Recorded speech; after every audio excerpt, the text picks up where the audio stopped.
Hi there friends, it's Miss M, and today we are going to talk about Play-Doh. I've had a couple of requests to do a video on how I incorporate Play-Doh into my preschool speech and language sessions. Just to let you know, Play-Doh can be used anywhere from early intervention to probably middle school and maybe even high school, depends on the population you're working with. But I love Play-Doh. I still use it for me. Now, I'm going to give you some tips on Play-Doh, okay? Some really handy life hack tips here. First of all, have your own Play-Doh speech pathologists or teachers, even parents maybe. If, something I do, I have a specific, it's actually, it's in my desk. I have my own tub of Play-Doh. So every time I pull out Play-Doh to do with the children, I have my own because less germs. I always have the kids sanitize their hands. We do a lot of hand washing, but there's probably some hands that get in noses or mouths when I'm not looking, and I just want to be clear. Have your own Play-Doh. Another thing, the reason you have your own Play-Doh is because, and you've probably heard me say this before if you've seen my other videos, I always like to have my own of whatever we're working with, something kind of in duplicates. So that way when I'm modeling, I can promote that imitation, or I can imitate with the child, or I can imitate what the child is doing. Oh my gosh, my brain. So those are kind of the little quick, okay, for starters, here's what you need. Another one too, have a placemat. Okay, this is practical for both a mess. Also, it can be a 2-in-1. So here's my placemat. It is actually a language board. Yes. Now I know you're already, I already know you're going to ask about where you can find this language board. This I got. I believe it was made and posted on Boardmaker Online. I think is where I got this one. I have a subscription to Boardmaker Online. I think they do like a 30-day free trial. If you're not signed up, but you would type in Play-Doh placemat. Looks like it was made off of Boardmaker, right? There are plenty of other, I know on Teachers Pay Teachers, I'm sure you can find these.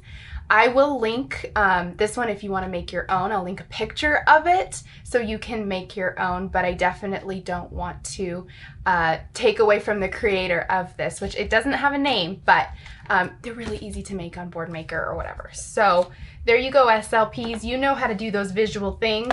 And if you don't, let me know and I'll help you out. Okay, so I always have the visual. Now I want you to look at this. It's a very functional core word based language board again. So there are the requests. So I want more, I like, all the colors of the Play-Doh that we're offering, right? The actual thing itself, and then different actions that you can do or reactions that you can have to the Play-Doh. So, oh, that was fun. Oh, that's so silly. All done. We can push, squish, and roll. And so listen to all that good language. And then you can do that repetitively, right? As you're having fun playing with the Play-Doh. You can make it as structured as you want or as unstructured as you want. Maybe you're all making one thing. Maybe you have an example of something that we're going to make, or maybe you read, let's say you did a story. Like I always reference my Matt and Molly stories because I use those so much. So maybe you did Matt and Molly I think it's see a frog or something like that, where the frog, one of them is eating ice cream and the frog jumps into the ice cream. So maybe you're making a frog out of your Play-Doh. Maybe you're making ice cream out of your Play-Doh, and you have that more structured first then last kind of situation going on. But if you're doing this in more of an unstructured way, again, you have a visual where you can do all of these things and reference this. So let me kind of point out how I would model, pretending you're my student, how I would model the Play-Doh. So depending on if the student needs to see the actual representation, the actual object itself, I might have an empty tube of Play-Doh to allow them to request Play-Doh. I might have the colors corresponding with the ones on my language board right here. So when they go to grab a color, I can model and say, oh, you want red, and maybe do want red. And then give it to them because they did request it, right, by going for it. So I might do that. I might have these further back so they can't touch them, and maybe I'm prompting them to imitate me. Oh yeah, want red? And have them do it. Now, already I know I messed up. These do not correspond correctly, so we're using our imaginations, okay? And then I'll also have the different tools. These are so fun. So I've got my rolling pin, which is on here. Not all of these are on here.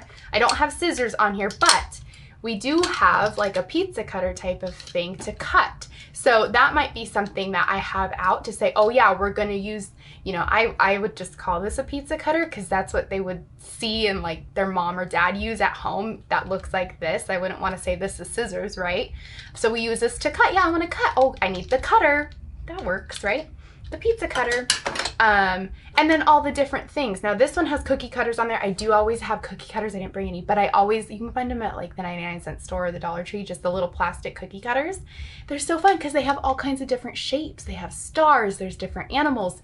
And a really creative thing I've seen, I haven't done this yet, but a really creative thing I've seen other SLPs do is categorize the cookie cutters. So they'll have all the animals, they'll have all the shapes, they'll have all this. And so when you're working on different categories for vocabulary, you might use those different shapes or animals or, you know, body parts or whatever when you're working with the Play-Doh to reinforce that vocabulary. And maybe that's your goal, is working on those categories. So it's really helpful for that reason, but it's also a really great way to be social. So if I'm working in a group of 2 or 3 of my preschoolers, they'll each have one of these placemats, and maybe, you know, they're having so much fun. They're having fun. So they might be smiling and laughing when they're squishing it. It feels really good.